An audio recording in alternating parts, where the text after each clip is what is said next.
Thanks for staying with us on the news at 1. Let's bring you more on that case on Evans, who is a convicted kidnapper, Chukwudumeme Onwuamadike.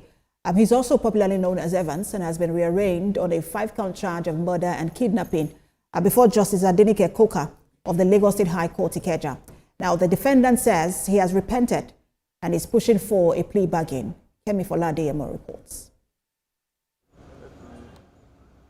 This is the third kidnapping-related case being brought against Evans by the Lagos State government. In February 2022, an Ikeja High Court judge, Hakim Oshodi, sentenced him to life imprisonment for the kidnap of Donatus Dunu, the chief executive officer of Maidon Pharmaceuticals Limited.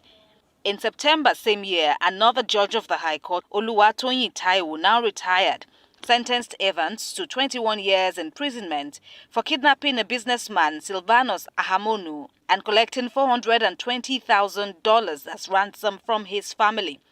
Apart from this present case, he is also being charged by the state government in 2 other matters.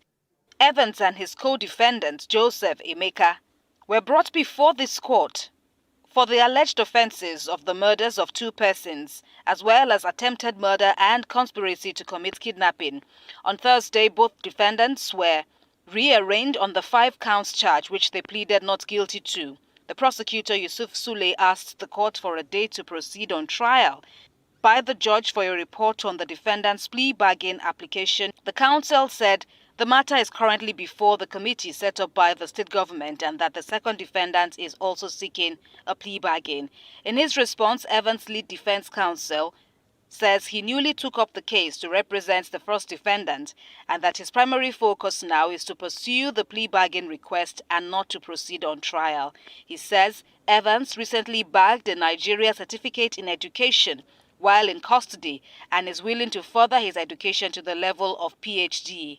The federal government gave him an opportunity to reform and re-educate himself. They gave him scholarship at a maximum security prison, Kirikiri.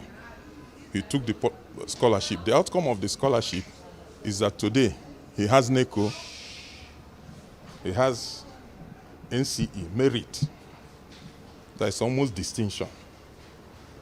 And he was admitted on merit to Open University.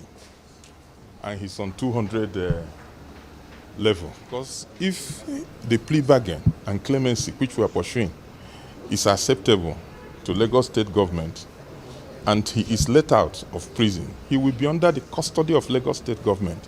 Evans has been remanded at the Kirikiri Maximum Security Facility here in Lagos for the past 8 years. He says he's now remorseful of all the crimes he's committed and is asking the Lagos State government for a second chance. But the prosecutor told the court that his plea bargain request will now be tabled before the committee, who will sit next in March.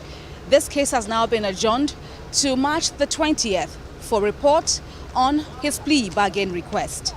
Kemi Foladeyemo, TVC News, Lagos.